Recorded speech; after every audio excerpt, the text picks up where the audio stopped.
आज हम विश्व व्यापार संगठन यानी डब्ल्यूटीओ में चल रही एक महत्वपूर्ण बहस इन्वेस्टमेंट फैसिलिटेशन फॉर डेवलपमेंट अर्थात आईएफडी एग्रीमेंट के बारे में जानेंगे। हाल ही में भारत, दक्षिण अफ्रीका, तुर्की और लगभग 37 देशों ने डब्ल्यूटीओ के आईएफडी एग्रीमेंट का विरोध किया है। दूसरी ओर चीन और कई विकासशील देश इस समझौते का समर्थन कर रहे हैं। सबसे पहले समझते हैं कि आईएफडी एग्रीमेंट क्या है। इसकी शुरुआत वर्ष 2017 में हुई थी। इसका उद्देश्य वैश्विक निवेश वातावरण को बेहतर बनाना, निवेश प्रक्रियाओं को सरल बनाना, नौकरशाही बाधाओं को कम करना और विकासशील देशों में विदेशी निवेश को आकर्षित करना है। आईएफडी एक प्लूरिलैटरल एग्रीमेंट है। इसका अर्थ है कि यह केवल उन देशों पर लागू होगा जो स्वेच्छा से इसमें शामिल होंगे। यह सभी डब्ल्यूटीओ सदस्यों के लिए अनिवार्य नहीं है।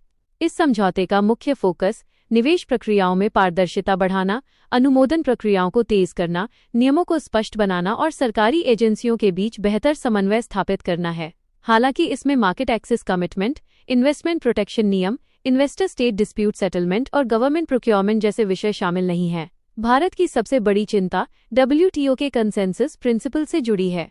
परंपरागत रूप से डब्ल्यूटीओ में सभी निर्णय सर्वसम्मति से लिए जाते हैं और प्रत्येक सदस्य की समान आवाज होती है। भारत का मानना है कि प्लूरिलैटरल समझौते डब्ल्यूटीओ की इस मूल भावना को कमजोर कर सकते हैं और भविष्य में टू टियर डब्ल्यूटीओ का निर्माण कर सकते हैं। भारत यह भी मानता है कि निवेश डब्ल्यूटीओ का मूल विषय नहीं है। डब्ल्यूटीओ की स्थापना मुख्य रूप से वस्तुओं, सेवाओं और बौद्धिक संपदा से संबंधित व्यापार को विनियमित करने के लिए की गई थी। भारत को ये चिंता भी है कि वैश्विक निवेश नियमों के कारण राष्ट्रीय नीति निर्माण की स्वतंत्रता प्रभावित हो सकती है। रक्षा, परमाणु ऊर्जा और राष्ट्रीय सुरक्षा जैसे क्षेत्रों में भारत अपनी नियामक स्वायत्तता बनाए रखना चाहता है। भारत का विरोध सार्वजनिक भंडारण अर्थात पब्लिक स्टॉक होल्डिंग मुद्दे से भी जुड़ा है। भारत चाहता है कि न्यूनतम समर्थन मूल्य आधारित खरीद प्रणाली और खाद्य सुरक्षा कार्यक्रमों को स्थायी सुरक्षा मिले।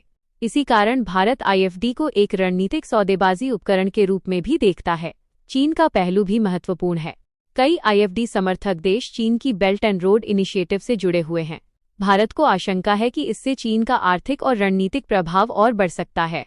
आगे का रास्ता ये है कि दोहा डेवलपमेंट एजेंडा के लंबित मुद्दों, कृषि subsidy, special and differential treatment तथा पब्लिक स्टॉक होल्डिंग पर पहले समाधान निकाला जाए। साथ ही द्विपक्षीय निवेश संधियों और डब्ल्यूटीओ सुधारों के माध्यम से निवेश और राष्ट्रीय हितों के बीच संतुलन बनाया जाए। यूपीएससी के लिए मुख्य निष्कर्ष ये है कि आईएफडी बहस निवेश सुविधा और नीतिगत संप्रभुता के बीच संतुलन की बहस है। भारत निवेश वृद्धि का समर्थक है, लेकिन वह डब्ल्यूटीओ की सर्वसम्मति आधारित व्यवस्था, खाद्य सुरक्षा और विकासशील देशों के नीति निर्माण के अधिकारों की रक्षा को सर्वोच्च प्राथमिकता देता है।